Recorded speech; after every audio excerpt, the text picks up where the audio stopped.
and you're kind of like walking along with it.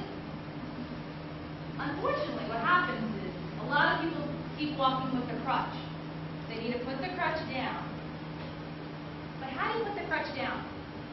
In our Toastmasters meeting, we have someone that counts the number of ahs and ums, so's and no's. We have an actual sheet that counts these words. And someone counts them.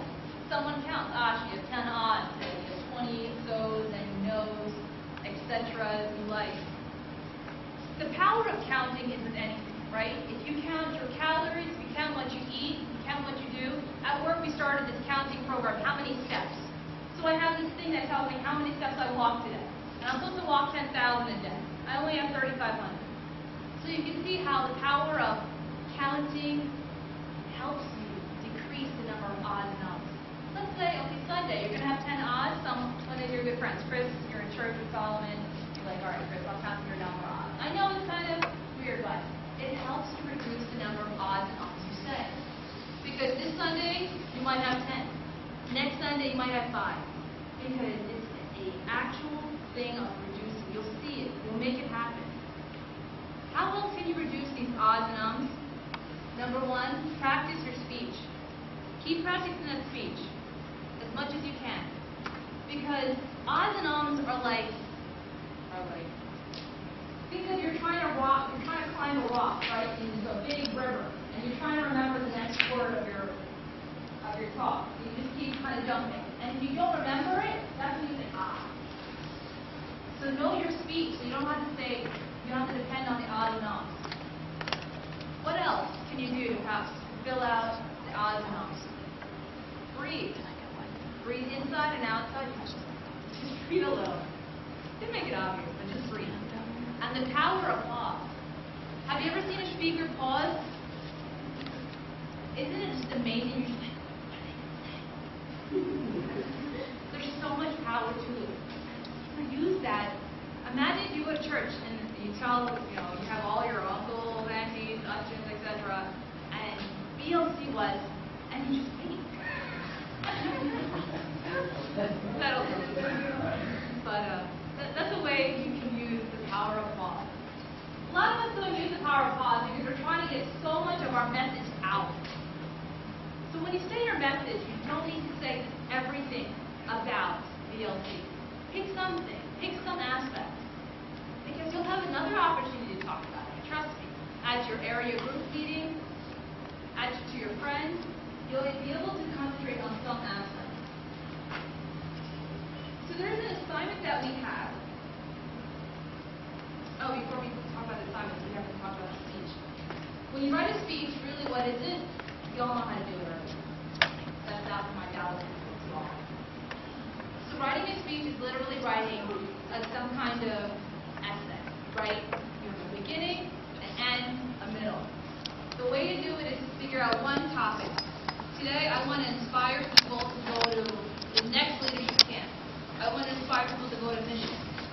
From there, remember that word thesis? You want to have a thesis, and then you have your main points that go with your thesis, right? You figure out your points. One thing I want to share with you that I feel is very beneficial when you're giving a speech is tell personal stories from your own life. Don't use somebody else. You can use somebody else if you don't have space and experience in that space. But like I was able to tell you the Malayalam story, how Linda was able to speak Malayalam, or my Toastmaster experience speaking to senior citizens. Being able to relate to the audience by using personal stories. Okay? That's a lot of things that we try to forget. When we're talking about some kind of passion, use your personal experience as well. And then when you figure out your 3 points, figure out your conclusion, and then make a super beginning. Now the super beginning has to be awesome, because it's the first thing people are going to hear. When we were going to churches for family conference, and we were right after the uchin or the uncle that does the announcement. Then they would call us up, like, okay, we go up, we'd say, especially in our churches, you probably all know this, you're supposed to get a kaimot from the uchin, or whoever's the highest level, the bishop, before you can get speaking. And now, correct me if I'm wrong, Chamachin, but I always feel like the kaimot is like, you're getting blessings all the way from back to Christ. So never feel afraid because you're being, blessed by Christ all the way back to the exact time.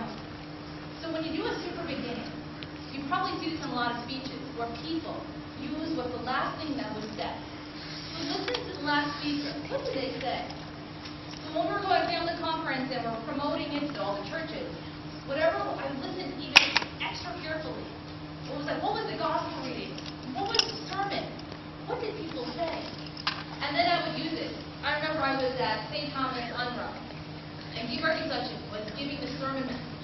Guy Bergensuchen, very fiery speaker. I mean, he should be one of the speakers.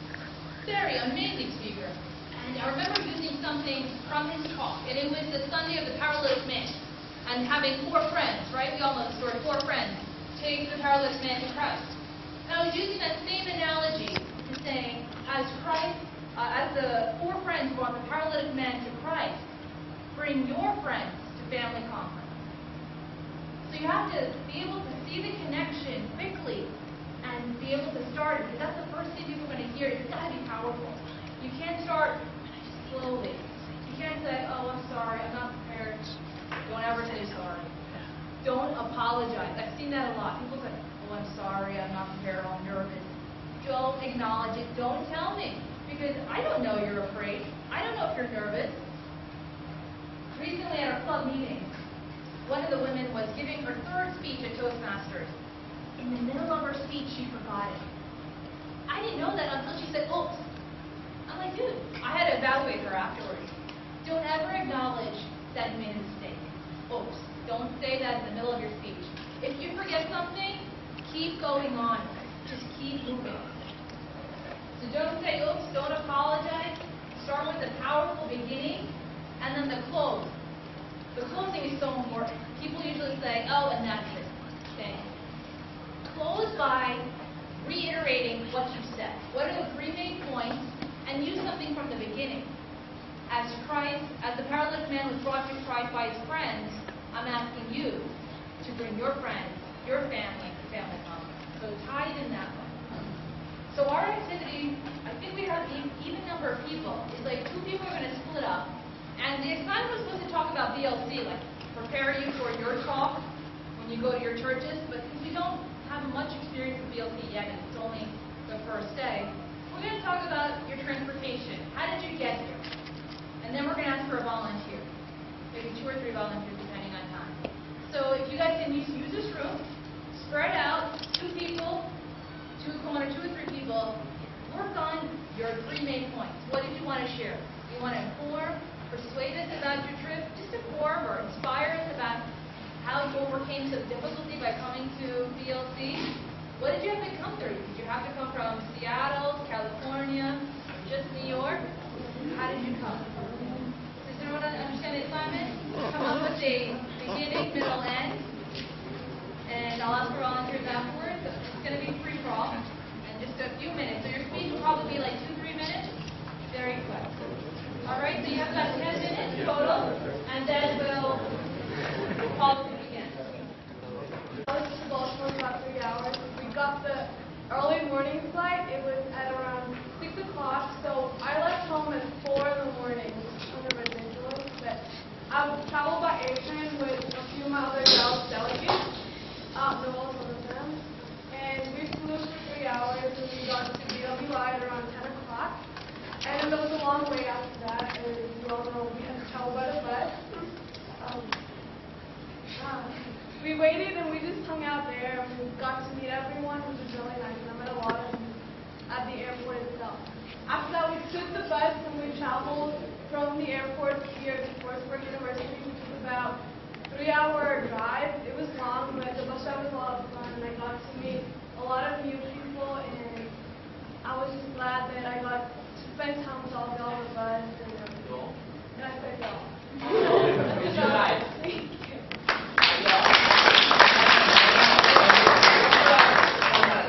Just coming up here kind of breaks down your fear as well. So whenever you have an opportunity to come and speak, it'll eliminate that. Anybody else want to volunteer? Any other takers? Can I go?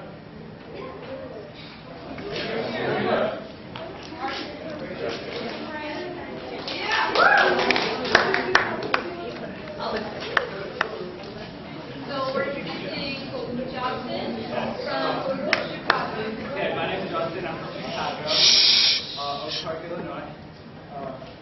embarrassed.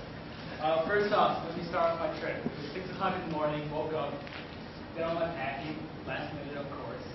And I remember my dad driving me to the airport, and last second stop, he had to have a lecture on how to board the airport, how to board the airplane, what not to do, what to do. Check my phone, my mom texts me, she's like, honey, I love you. Stuff like that, you know. But see all my friends from Oak Park, and the anxiety is killing me. It's like, oh my gosh, what am I going to do? I'm going to meet all these new people. I don't know what I'm going to do. And board the plane, and it is the smallest plane I've ever seen. I actually went to India, and literally it felt like I was one aisle of the plane that I took to India. It was so small that I hit my head at the top. That's how small the plane was. So we ride the plane, sleep for a good 30 minutes, wake up, and it's like, we're here at VOC. We're walking down the airport, and I have no idea what to expect. And all of a sudden, I see a bunch of people there.